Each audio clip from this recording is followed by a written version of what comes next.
Assalamualaikum warahmatullahi wabarakatuh. Oke, gimana kabarnya? Sehat ya? Sehat ya? Yang penting sudah makan semua. Oke, kali ini masih membahas tentang surat pribadi yang Bu Riri sampaikan pada waktu pertemuan pertama kemarin. Ya, masih adakah atau masih ingatkah kalian surat pribadi? Pengertian dari surat pribadi sebelum Bu Riri akan melanjutkan dan membahas pada surat resmi. Yuk, siapa yang tahu? Angkat tangan? Tidak apa-apa, tidak apa-apa. Angkat tangan, siapa yang tahu? Apa pengertian dari surat pribadi? Surat yang berisi data seorang pribadi. Kurang keras, surat pribadi apa? Data yang berisi informasi seorang pribadi. Oke, surat pribadi itu sebenarnya adalah surat untuk pribadi atau dikirimkan kepada seseorang. Jadi personal, ya, antara kamu mengirimkan kepada temanmu, kerabat, dan yang lain sebagainya atau sahabat. Bu, pacar apakah boleh? Ya boleh, kalau dulu memang menggunakan surat pribadi. Nah, bisa lihat di slide ya, surat pribadi adalah bentuk komunikasi tulis surat menyurat yang dilakukan seseorang kepada orang lain sebagai pribadi, jadi bukan sebagai wakil.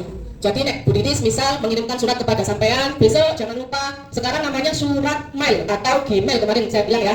Kalau sekarang namanya menjadi surat elektronik ya atau WhatsApp.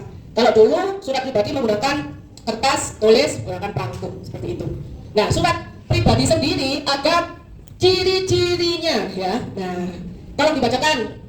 Ini siapa? Siva, baca. Ciri-ciri dari surat pribadi apa? Itu loh, yang ada dulu. Antara surat pribadi merupakan bentuk komunikasi interaksi antara orang pertama pengirim dan orang kedua penerima. Oke, antara cirinya adalah orang pertama mengirim, orang kedua menerima. Kalau ada lain yang di rumah yang sudah membaca, yang pertama apa? Gak usah baca, gak iso apal awakmu. Ciri umum dari surat pribadi apa? Yang pertama. Surat pribadi tidak menggunakan kod surat. Oke, tidak menggunakan kod surat. Itu ciri umum ya, tidak menggunakan kod surat. Yang kedua, ada yang tahu? Angkat tangan. Tadi kan sudah tak kasih clue. Ada yang tahu? Angkat tangan. Ayo, Erlinda. Aku lali mang, si Cik Imelda. Gak usah bawa buku. Nah, iso. Angkat tangan dulu. Bahasa yang digunakan boleh tidak resmi. Oke, lagi yang keras bahasa. Bahasa yang digunakan boleh tidak resmi. Oke, lagi. Siapa yang tahu yang ketiga? Tiga tadi tak briefing siapa? Salah bukan dan menutup bersifat non-formal. Oke, lagi apa? Apa? Penulis lebih bebas. Oke, penulisnya lebih bebas. Jadi yang pertama apa tadi? Yang pertama adalah tidak menggunakan kod surat. Yang kedua, dibaca semuanya. Oke, bahasa yang digunakan boleh tidak resmi. Yang ketiga, oke, salam pembuka dan penutup boleh bersifat tidak formal. Keempat terakhir, tulisnya bebas. Itu merupakan ciri-ciri dari surat pribadi. Ada ciri-ciri selanjutnya atau struktur dari surat pribadi. Satu, alamat dan tanggal surat harus ada pada surat pribadi. Dua, salam pembuka harus mengatakan assalamualaikum, bagaimana kabarnya, apakah hari ini menyenangkan? Di sini juga menyenangkan, harus ada seperti itu. Yang ketiga, ada kalimat pembuka. Hai, aku di sini kayaknya melibatkan apakah kamu bisa melibatkan seperti itu ya. Lalu isi surat kamu ini menceritakan apa? Kamu kangen, kamu sedih di sini, kamu ingin ketemu lah. Itu isi surat dari pribadi. Penutup surat, kesan akhir dan nama dan tanda tangan. Ada di contoh halaman 177 buku paket. Coba dilihat.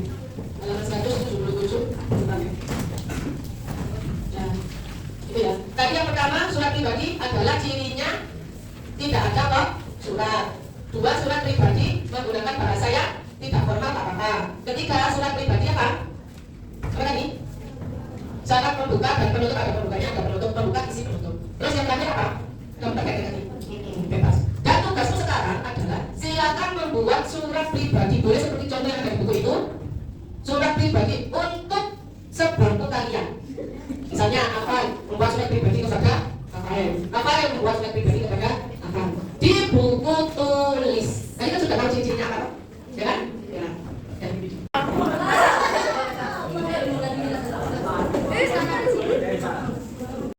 Oke, kita ulangi lagi ya. Struktur teks. Struktur surat pribadi dibagi dari berapa? Siapakah yang tahu yang pertama? Katakan. Alamat dan tanggal surat. Oke, satu alamat dan tanggal surat. Jadi kalau surat pribadi itu ada alamat dan tanggal surat ditaruh di atas. Dua, ada yang tahu? Salam buka. Iya.